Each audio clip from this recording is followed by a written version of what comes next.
My film is all rinsed. I've pulled out the hose, I emptied the tank, and I unscrewed the lid, and now I've got a roll of wet film that is ready to be dried in our drying cabinet. Because I only have one hand free, I'm actually going to come over to the drying cabinet first. It's this black thing right here. I'm going to open it up, and there's no other film here to get in my way. Up on top of this blue cabinet, there is a jar that has some extra clips. And I'm gonna grab an extra clip to go on the bottom of my film, and I'm gonna hang that right there for right now. With that open, I can come over here and take my reel of film apart, which I may not be able to do with one hand. So I set that down. Here's my film. I'm gonna twist that. I've twisted the reels apart. And when I pull the top off, my film is nicely coiled in the middle. I'm going to take my reel and leave it in the rack to dry. Actually, there's other reels here that are not in the racks, so I'm going to make sure they get put in the rack so that they do dry, because if they sit in the sink, they will not dry. I pull out my film after having shaken it off, in order to get all the droplets off. And then one thing that I'll occasionally do, which I should be able to do like this, is I'll take my two of my fingers and I will sort of squeegee off the film to get rid of any extra water from the roll of film, so that it can be used, so that it doesn't dry with water spots.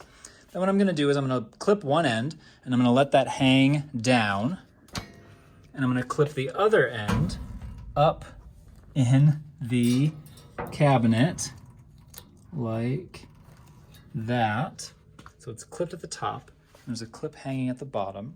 I put my roll of film all the way to the back, as far back as I can go, so that if somebody else is developing film after me, they don't have to reach past my film and scratch it or get it dirty. I close the door.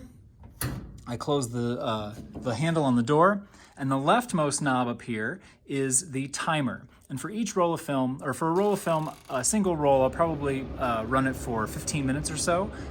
It depends on how many rolls of film are in there, and it depends on how humid it is, but between 15 and 20 minutes will typically be enough time to get your film dried. And you'll know that your film is dry when you can see at the bottom that there isn't any moisture dripping off of it. You can always turn this dial back to 0, and once the timer has turned off, I'm going to wait 10 seconds before I open the door, and then I can check and see if it's dry. It's not dry because it's only been drying for 30 seconds or so. So I'm going to close it back up, turn that on. When my film is completely dry, I come over to this side of the classroom, and I'm looking for the 35 millimeter film sleeves. We just got a big shipment in, so we've got a bunch, and I'm going to take out one of these.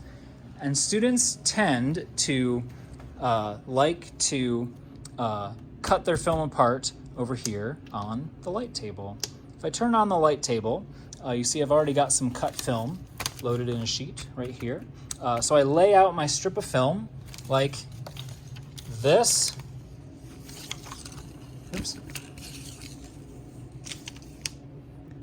Like that. And I'm going to get scissors.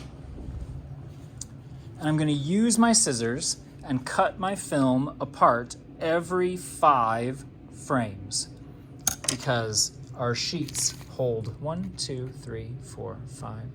7 strips of 5 pictures each. When I have all of my pictures loaded into a sheet like this, then my film developing process is complete, and I am ready to go into the darkroom to turn this into a proof sheet, which you can learn how to do in another video, or another pair of videos on this channel.